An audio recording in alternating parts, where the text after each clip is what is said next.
আমার চ্যানেলে তোমাদের সকলকে স্বাগত। আজ আমরা ক্লাস 8-এর রায় মার্টিন প্রশ্নবিচিত্রা থেকে বাংলার দ্বিতীয় পর্যায়ক্রমিক মূল্যায়নের দ্বিতীয় স্কুল সলভ করব।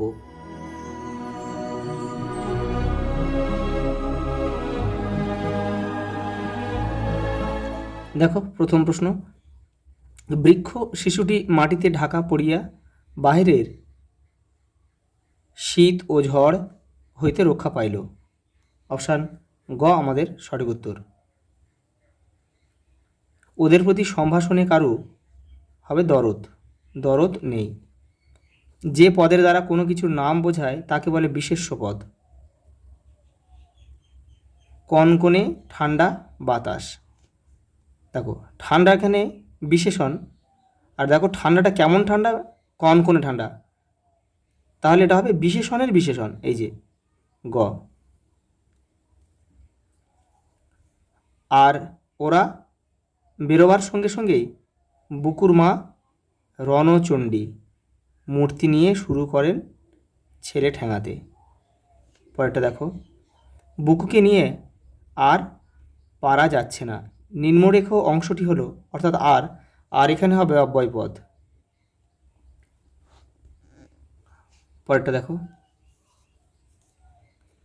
কথ্য বিষয়ে সমর্থন আদায়ের জন্য যে লেজুর প্রশ্ন ব্যবহার করা হয় তাকে বলা হয় লগ্ন প্রশ্ন। ডিঙিও ভাসিছে কার জলে, এই ডিঙির মাঝি শহরি মালিক কোথাও নেই, এটা হবে মালিক কোথাও নেই। বৃথা সময় নষ্ট করো না, এটা হবে অনুজ্ঞাবাচক বাক্য। পরের প্রশ্ন দেখো, যে বাক্যে কোনো কিছু জিজ্ঞাসা করা হয় তাকে বলে প্রশ্নবোধক বাক্য। ধাতুর সঙ্গে শব্দ বিভক্তি, শূন্য বিভক্তি, ক্রিয়া বিভক্তি, উপসর্গ যুক্ত হয়ে ক্রিয়াপদ তৈরি হয়, তাহলে উত্তর হবে ক্রিয়া বিভক্তি, অপশান গ। টেনিদা নড়ে চড়ে বসলো, এটি নঅর্থক, নির্দেশক, আবেগসূচক আর অনুজ্ঞাসূচক, এটা হবে নির্দেশক। পরেরটা দেখো,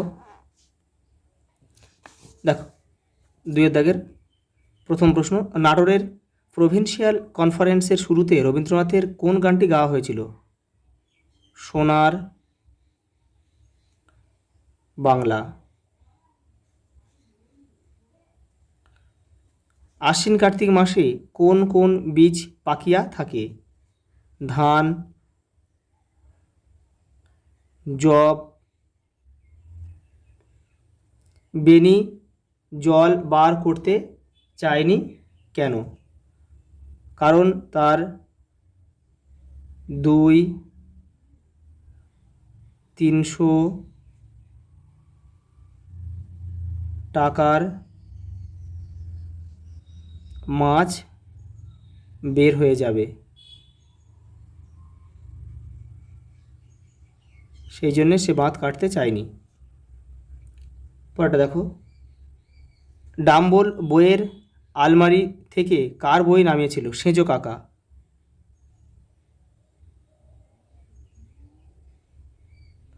পরেরটা দেখো, ওই দেখতে পাচ্ছেন না ভিড়, ভিড়ের কারণ কি? নাম পরিচয়হীন একজন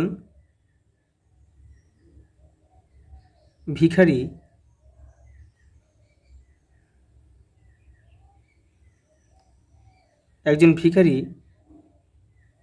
গাড়ি চাপা পড়েছে। পরেরটা দেখো, চিরকাল উত্তাল তাইরে, কে চিরকাল উত্তাল? হাওয়া।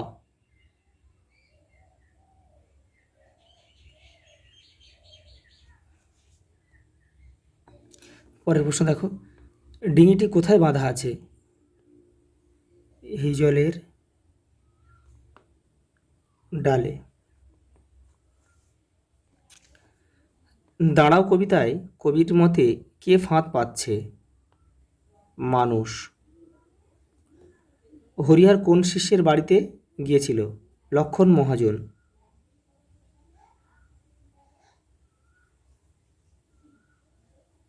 লক্ষণ মহাজন। অপুদের চড়ুই ভাতিতে কি কি খাদ্যবস্তু ছিল? ভাত, মেটে আলু, বেগুন ভাজা,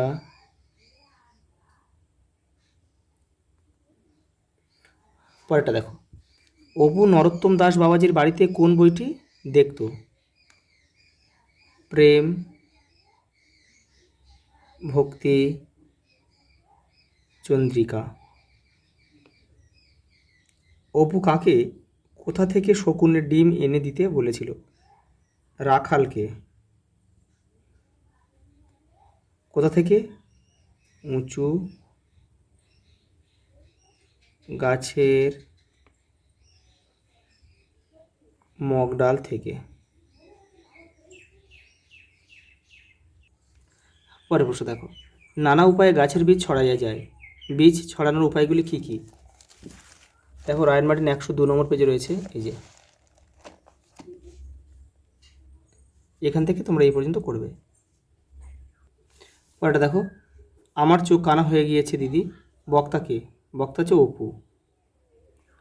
কীভাবে তার এমন অবস্থা হয়েছিল গল্প অনুসরণে নিজের ভাষায় লেখো। দেখো 259 নম্বর পেজে রয়েছে তোমাদের রায়ন মার্টিনে, দেখো এখান থেকে তোমরা লিখবে এই পর্যন্ত। পরেরটা দেখো, যেন একখানি সুখের কাহিনী নানান আখরে ভরি, আখর শব্দের অর্থ কী? অক্ষর বা বর্ণ।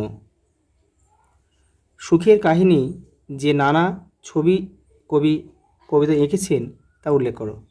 দেখো রায়ন মার্টিন 137 নম্বর পেজে রয়েছে, এই দেখো, এই যে যেন একখানি সুখের কাহিনী নানা আখরে ভরি, এখান থেকে তোমাদের লিখতে হবে এই পর্যন্ত। পরেরটা দেখো, সিঁড়ি ভেঙে আর উঠতে পারবো না বাবা, রক্ষে করো, কারা একথা বলেছেন? ছেনু মাসি ও বেনু মাসি। তারা সিঁড়ি ভেঙে উঠতে পারবেন না কেন? দেখো 113 নম্বর পেজ, দেখো এই যে এখান থেকে তোমরা লিখো, কারণ এখান থেকে এটা লিখে দেবে। পরেরটা দেখো, সর্বজয়ের বুক গর্বে ও তৃপ্তিতে ভরিয়া উঠিল, কীভাবে এরূপ ঘটনা ঘটেছিল তা আলোচনা করো। দেখো 262 নম্বর পেজে দেখো রায়ন মার্টিনে, এই যে এখান থেকে তোমাদের লিখতে হবে, এখান থেকে এই পর্যন্ত। পরের প্রশ্ন দেখো, ঘেঁষবেন না ওদের কাছে, এই সাবধানবাণী কে উচ্চারণ করেছেন? ওদের বলতে কাদের কথা বোঝানো হয়েছে? ওদের কাছে না ঘেঁষার পরামর্শ দেওয়া হলো কেন? এখানে দেখো যে এই সাবধানবাণী কে উচ্চারণ করেছেন, এটা হবে ট্যাক্সি ড্রাইভার।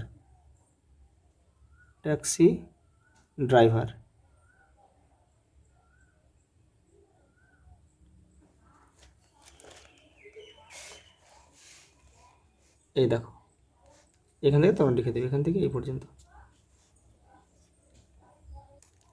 পরেরটা দেখো, চোখ ও কাটা শব্দ দুটির ভিন্ন ভিন্ন অর্থ দেখিয়ে দুটি করে পৃথক বাক্য রচনা করো। ভাষা পাঠে দেখো 62 নম্বর পেজে রয়েছে, 62 আর 66।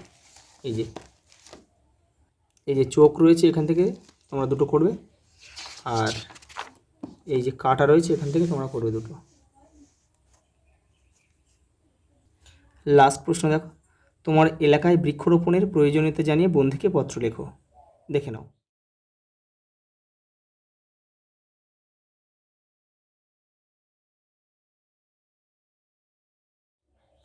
আজ এই পর্যন্ত, দেখা হবে পরের ভিডিওতে।